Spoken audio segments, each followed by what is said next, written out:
Hey there, I'm Christopher McClure, and this is Meditation Happy Hour. Happens every Friday uh, at approximately 11 a.m. Mountain Time here on the Wholeness Geeks page. And today I want to talk to you uh, about Herms and actually show you a meditate or two meditations that I've been using regarding this. Now you might ask what are Herms. That's a weird word. Herms actually comes from Hermes. Hermes is the Greek god of transitions, the messenger god.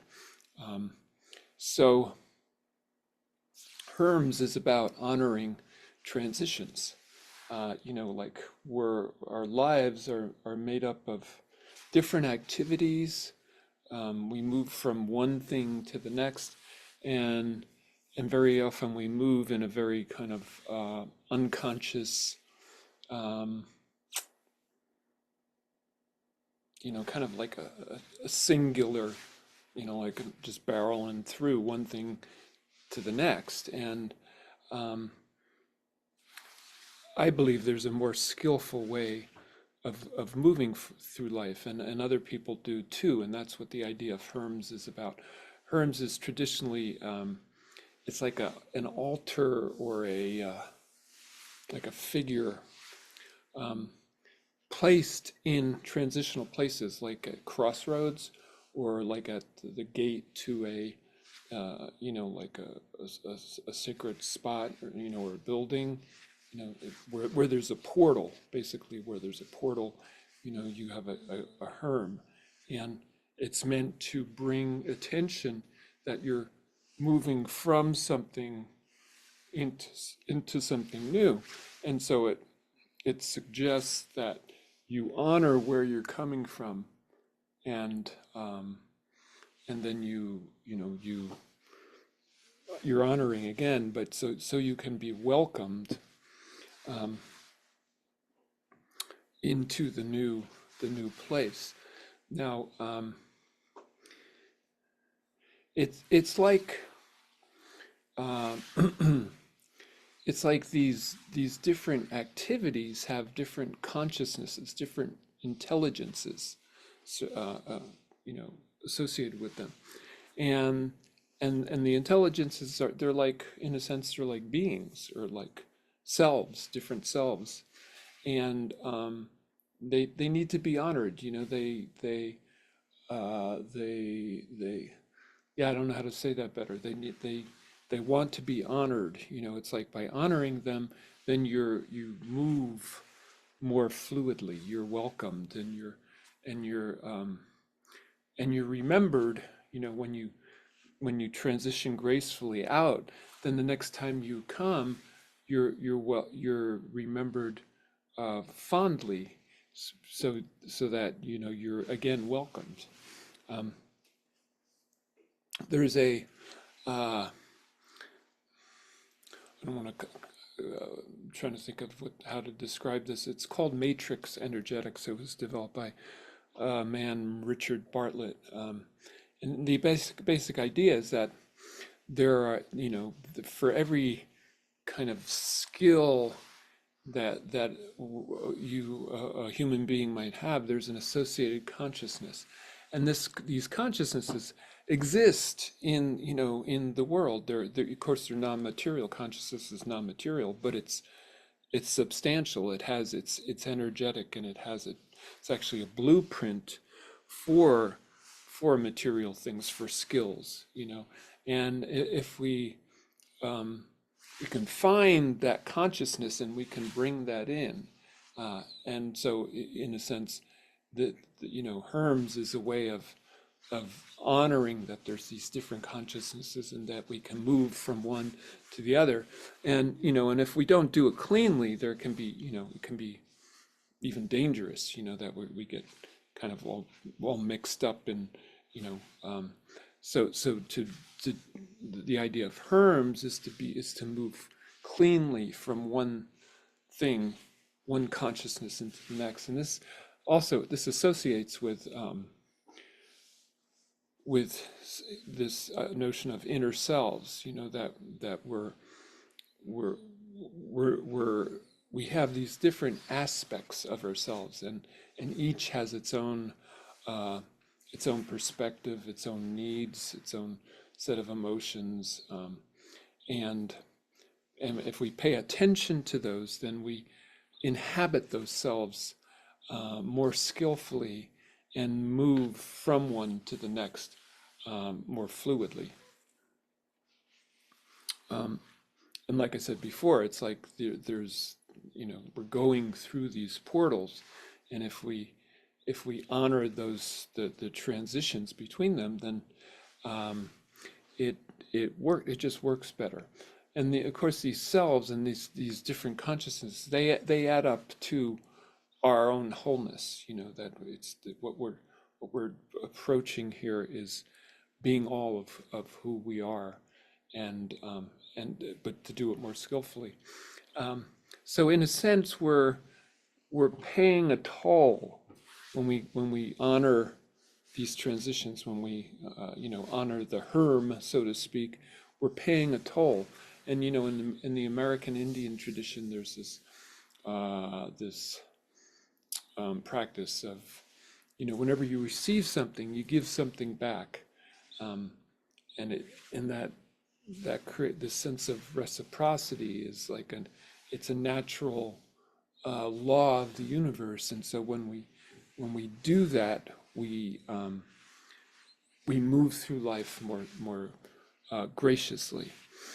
Um, the other so there's this idea of honoring transitions, but then there's also this sense of that we live in a civilization that there is such a high degree of doing this that um, we can become just like automatons moving through life, whereas if we take the time to and in that process we kind of wear ourselves down, and the quality of our interaction with life goes down as the day goes on.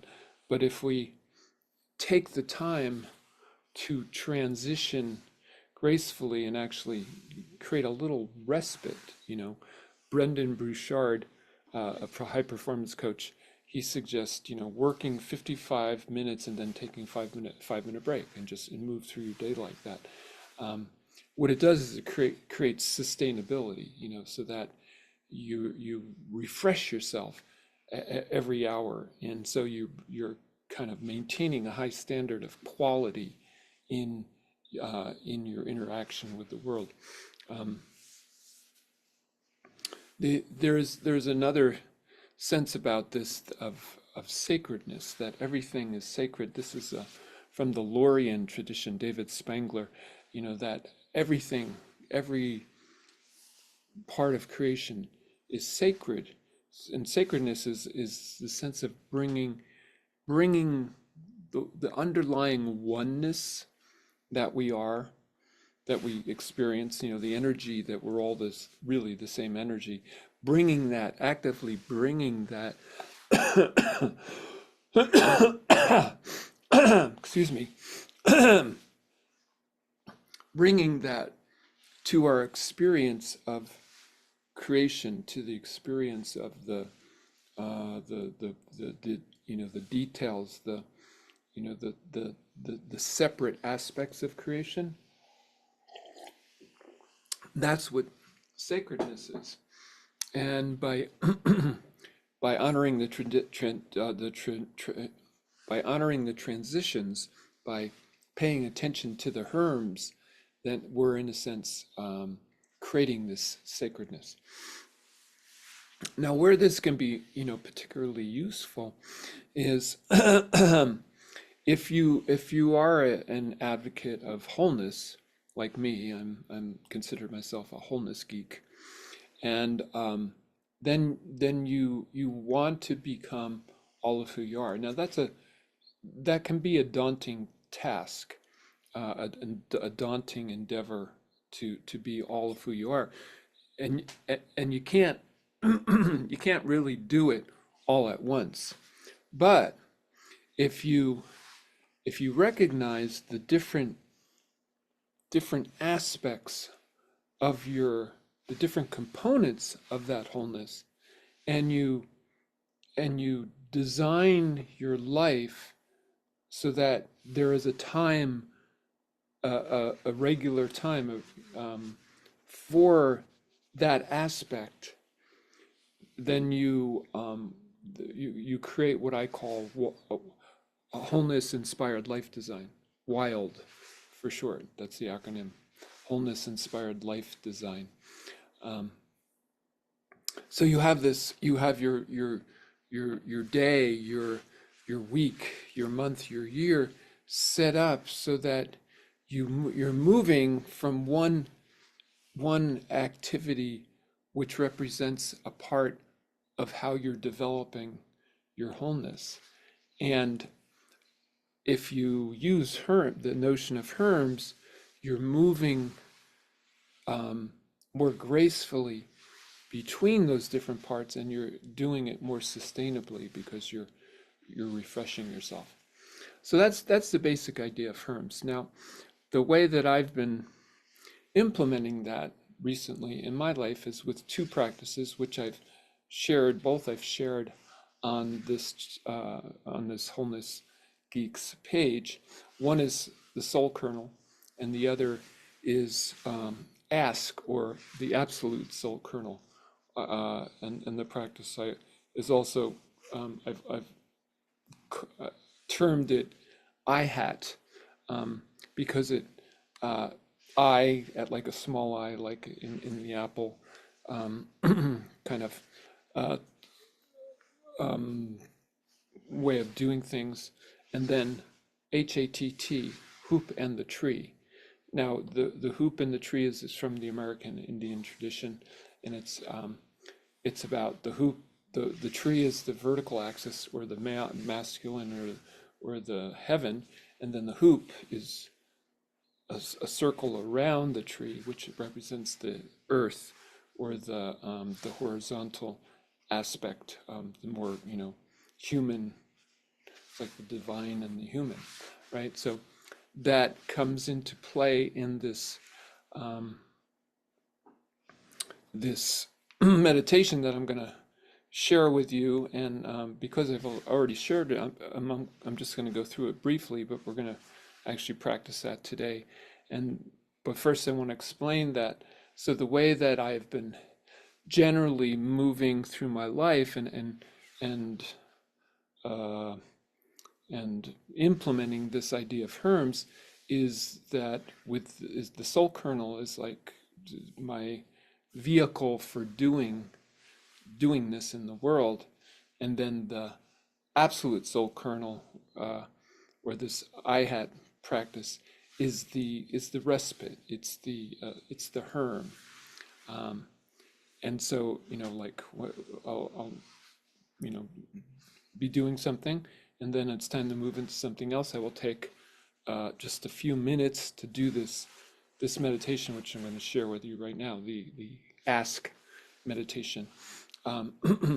So what it is actually a combination of the soul kernel and what I call interior contouring, or also inner shapes is another way you could look at it. So first of all, soul kernel is the dantian, the physical center of the body, 3 fingers below the navel and 3 fingers in. So, and then we feel the pulse down there. And like I said, if you want to get more, on all of these aspects, and just go back and listen to the videos on this Wholeness Geeks page. But so we got the pulse and the dantian. Then we bring the 6-pointed star, the Star of David, the Seal of Solomon, the interlacing triangles, and we follow the sides of the triangle of these 2 triangles, driven by the pulse. In other words, you got the bottom side of the triangle, you got the right side of this upward facing triangle, that the the left side. So that's right. You got the, and then we've got the triangle facing down. So we go bump, bump, bump, and we're doing that. We're letting pulse drive through those. It's a yantra. It's like a repeating visual, right? So we got pulse, dun, dun, dun, dun, and right. So that's the yantra, and this is entrained to the to the mantra Om Mani Padme Hum, which is 6 syllables. Om Mani Padme Hum, which is a basically what it means basically is the physical, the it's body, speech, and mind, the the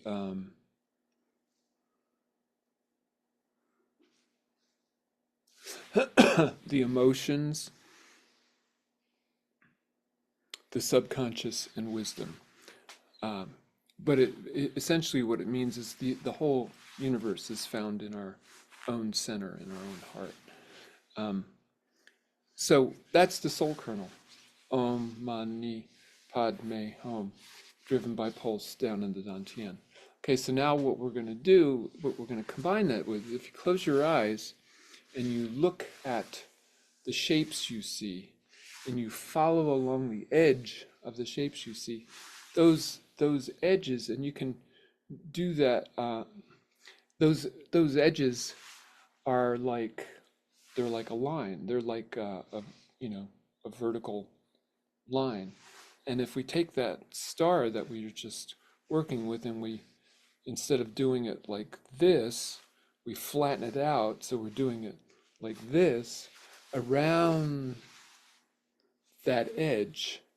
What we've created is the hoop and the tree, and it's what it's doing. It's combining structure, right? The structure of this um, of this triangle, and we're combining that structure with the what I would call the what isness of the inner shape, right? So there's the inner shapes, which it's just they're appearing, dissolving, and it's like we really have no control of that, but we're putting this the soul kernel, right? This kernel that actually brings in, it's like a portal to the soul. We're bringing that around this isness.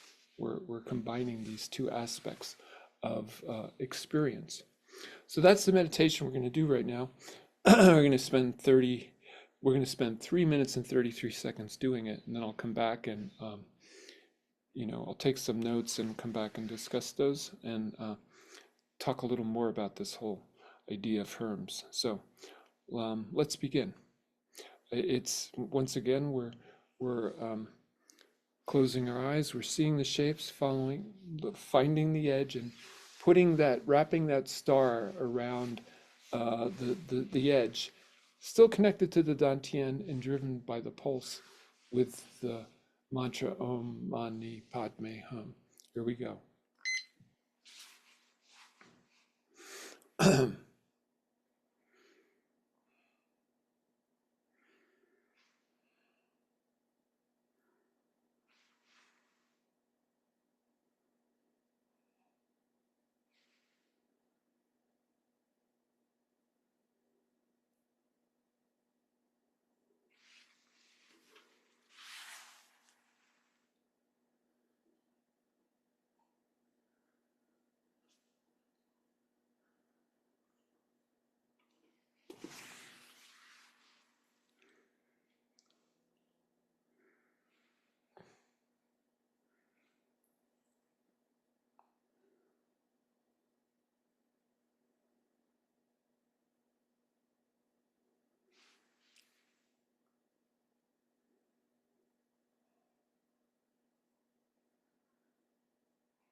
Okay, we're back. All right, so just some kind of tips, some comments, suggestions. So this can definitely be combined with, the somatically what you're feeling in your body. If there's pains or sensations, the there can become that can become a shape, an inner shape, and you can be eye-hatting that or asking that. Um, Same thing with emotion. If you have an emotion that comes up, you can look at the inner shape of that, and then I have the edge of that shape. Um, Keep in mind that it's still anchored in the Dantian, so there's this sense, even if the somatic or the emotion is happening, say up in the chest, it's connected to the Dantian. There's a what I call a vipassana going on. In other words, there's a referencing of this event to the the focus or the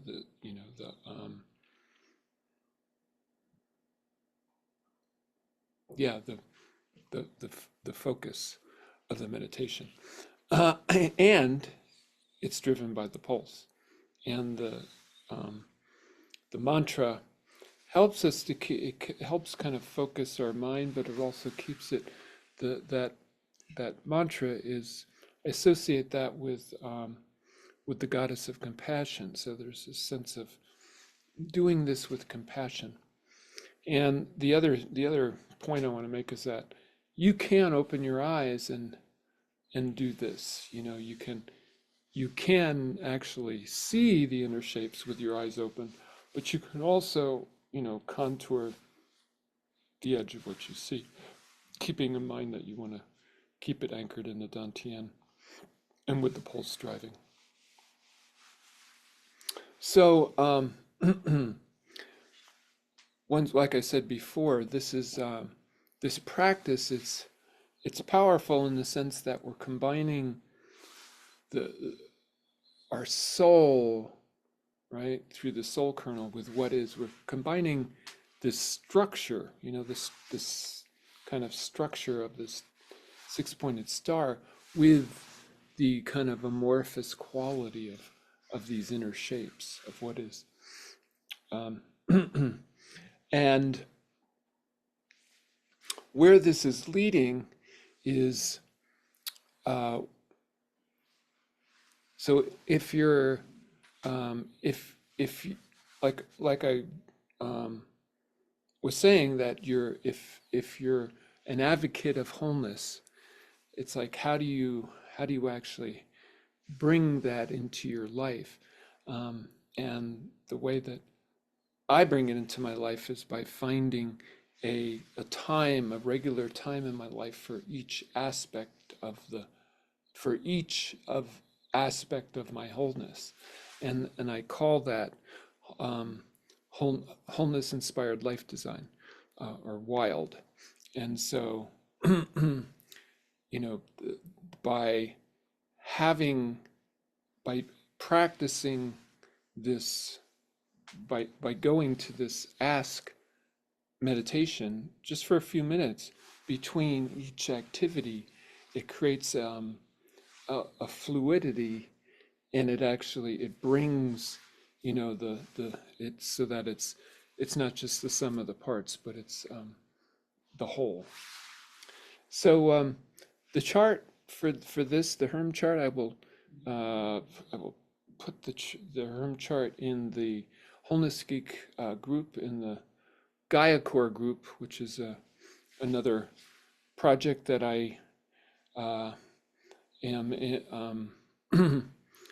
uh, endeavoring within. It's what I consider my big action, and in the Welcome to the Shift Show group. So there'll be a chart, this chart right here. Let's see if we can get a visual on it. Yeah, right there, which has the different aspects of what I talked about today. I'll put that in those groups. So once again, I'm Christopher McClure from Wholeness Geeks, and this is Meditation Happy Hour, and this has been about Herms. So for watching and listening.